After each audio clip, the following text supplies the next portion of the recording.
Lyles Station Historic School and Museum honors the memory of a queen today on February 27, 2020. Queen of Staccato, born Marie Smith in Natchez, Mississippi in 1849, known in the musical world as Madame Selika.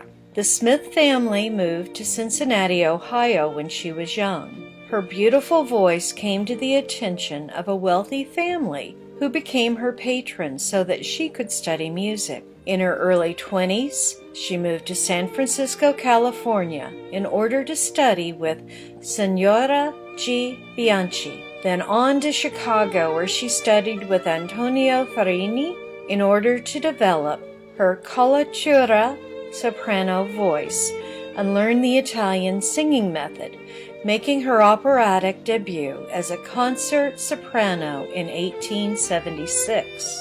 While studying in Chicago, she met her future husband, student Sampson Williams, an operatic baritone, also known as Signor Velosko, the Hawaiian tenor.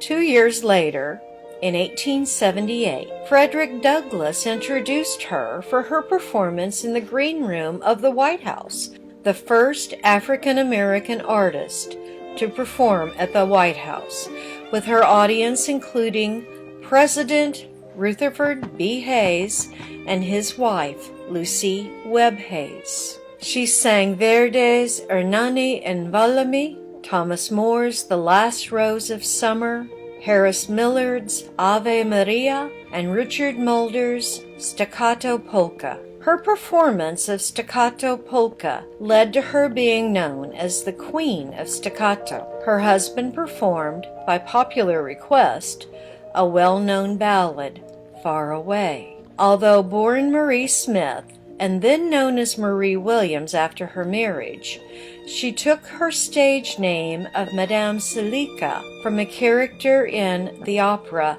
L'Africaine. In the years following her White House performance, she continued to tour nationally, performing for all black audiences. Due to the racism of the times, African American artists were not welcomed on the American operatic stages until the 1930s, primarily relegated to minstrel shows.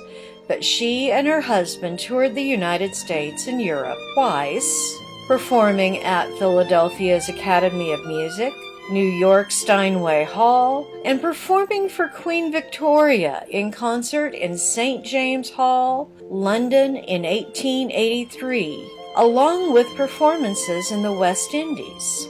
The couple also performed with two other African American performers, Flora Batson and Ciceretta Jones, at Carnegie Hall in New York in 1896.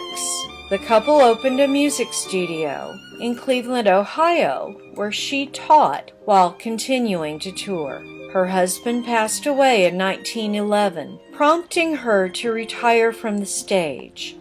And 5 years later, she took a teaching position at the Martin Smith School of Music in New York. At the age of 87, Madame Selika died in 1937 in New York, leaving behind her legacy as the most renowned and acclaimed African American female singer of the late 19th century.